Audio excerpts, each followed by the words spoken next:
going to start a new chat in the PT Functional Assessment Analyzer. And I'm going to show you for a multi-page report. So 1, 2, 3. I'm going to click add. It's uploading. 1, 2, 3. And I'm just going to hit the up arrow.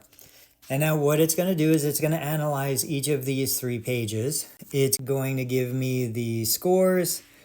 There's the raw score for each of the items.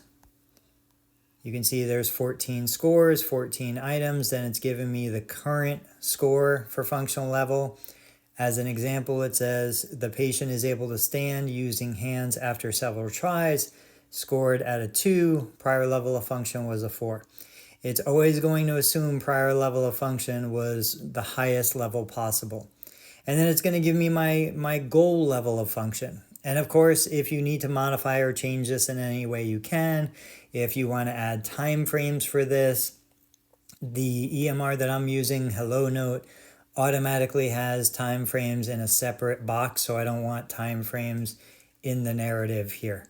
But this is the way it works on a phone.